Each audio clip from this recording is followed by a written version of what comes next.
We're here to mark that day in history when the Allied armies joined in battle to reclaim this continent to liberty. For 4 long years, much of Europe had been under a terrible shadow. Free nations had fallen. Jews cried out in the camps. Millions cried out for liberation. Europe was enslaved, and the world prayed for its rescue. Here in Normandy, the rescue began. Here, the Allies stood and fought against tyranny in a giant undertaking unparalleled in human history. We stand on a lonely, windswept point on the northern shore of France. The air is soft, but 40 years ago at this moment, the air was dense with smoke and the cries of men, and the air was filled with the crack of rifle fire and the roar of cannon. At dawn on the morning of the 6th of June, 1944, 225 Rangers jumped off the British landing craft and ran to the bottom of these cliffs. Their mission was one of the most difficult and daring of the invasion: to climb these sheer and desolate cliffs and take out the enemy guns. The Allies had been told that some of the mightiest of these guns were here, and they would be trained on the beaches to stop the Allied advance. The Rangers looked up and saw the enemy soldiers at the edge of the cliffs shooting down at them with machine guns and throwing grenades, and the American Rangers began to climb. They shot rope ladders over the face of these cliffs and began to pull themselves up. When one Ranger fell, another would take his place. When one rope was cut, a Ranger would grab another and begin his climb again. They climbed, shot back, and held their footing.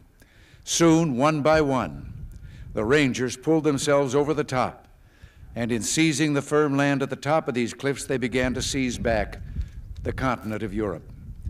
225 came here.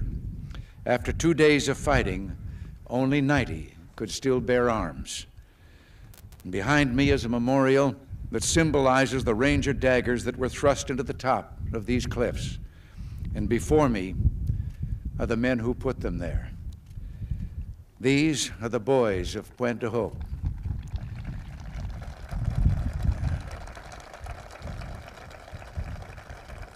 These are the men who took the cliffs. These are the champions who helped free a continent.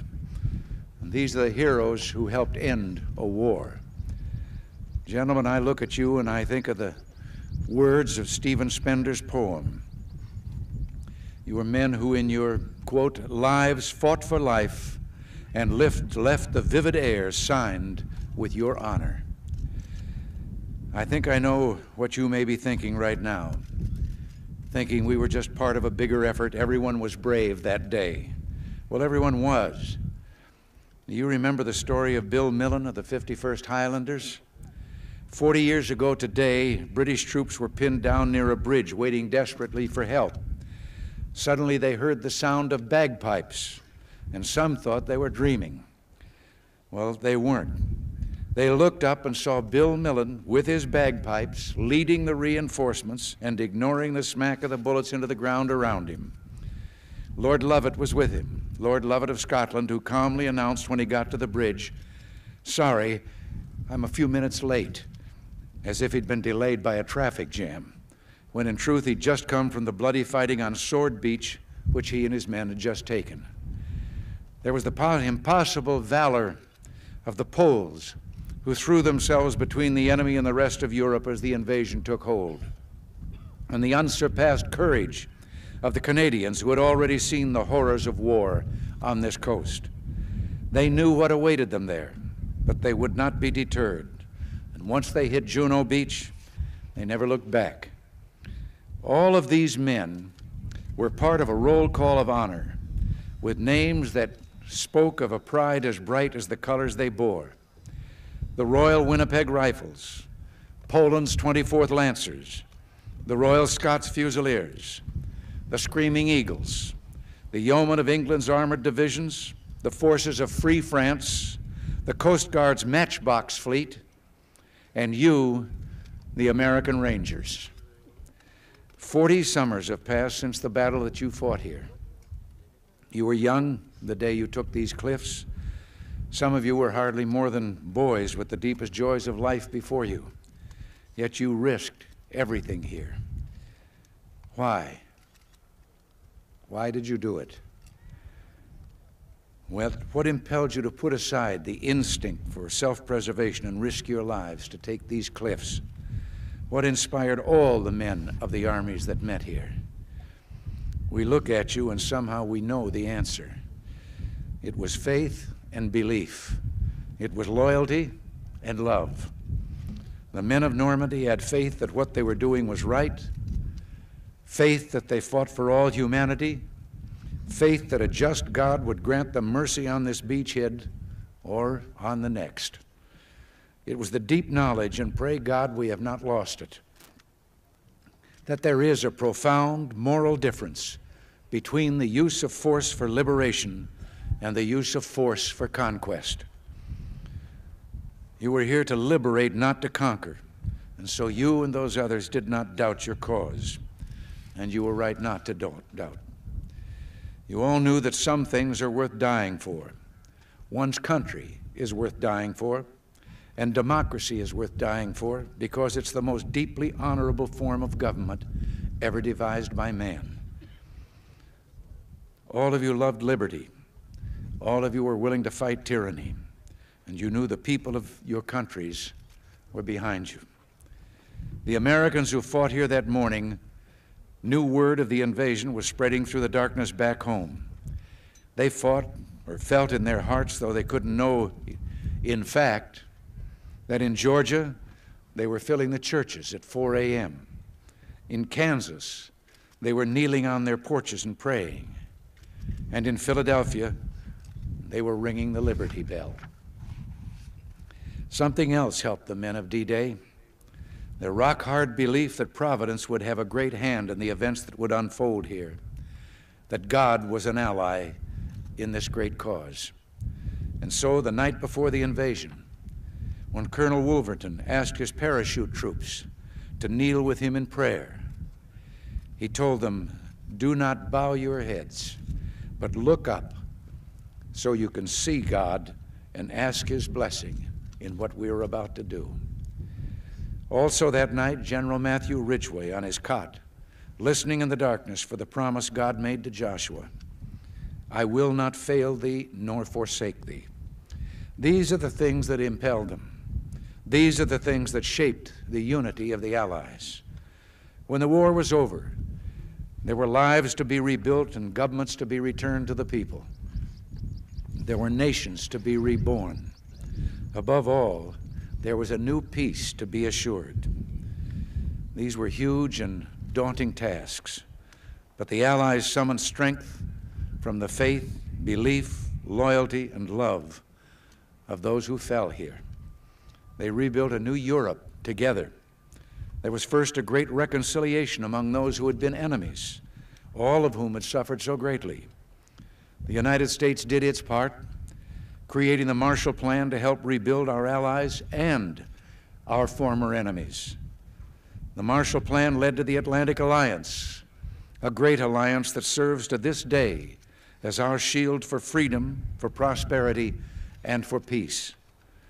In spite of our great efforts and successes, not all that followed the end of the war was happy or planned. Some liberated countries were lost. The great sadness of this loss echoes down to our own time in the streets of Warsaw, Prague, and East Berlin. The Soviet troops that came to the center of this continent did not leave when peace came. They're still there, uninvited, unwanted, unyielding, almost 40 years after the war. Because of this, Allied forces still stand on this continent. Today, as 40 years ago, our armies are here for only one purpose: to protect and defend democracy. The only territories we hold are memorials like this one and graveyards where our heroes rest. We in America have learned bitter lessons from 2 world wars. It is better to be here ready to protect the peace than to take blind shelter across the sea, rushing to respond only after freedom is lost. We've learned that isolationism never was and never will be an acceptable response to tyrannical governments with an expansionist intent.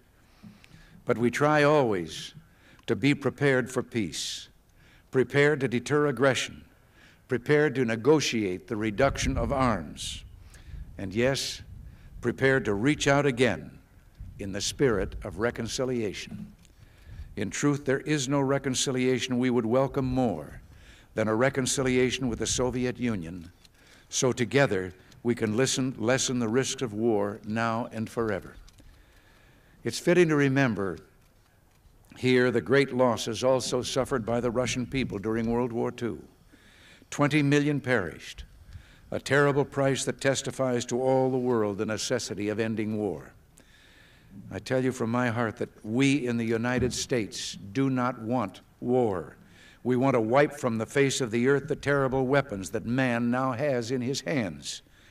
And I tell you, we are ready to seize that beachhead. We look for some sign from the Soviet Union that they are willing to move forward, that they share our desire and love for peace, and that they will give up the ways of conquest. There must be a changing there that will allow us to turn our hope into action. We will pray forever that someday that changing will come. But for now, particularly today, it is good and fitting to renew our commitment to each other, to our freedom, and to the alliance that protects it. We're bound today by what bound us 40 years ago, the same loyalties, traditions, and beliefs. We're bound by reality. The strength of America's allies is vital to the United States, and the American security guarantee is essential to the continued freedom of Europe's democracies. We were with you then, we're with you now. Your hopes are our hopes, and your destiny is our destiny. Here in this place, where the West held together, let us make a vow to our dead. Let us show them by our actions that we understand what they died for. Let our actions say to them the words for which Matthew Ridgway listened: I will not fail thee nor forsake thee. Strengthened by their courage, heartened by their value, and borne by their memory, let us continue to stand for the ideals for which they lived and died. Thank you very much, and God bless you all.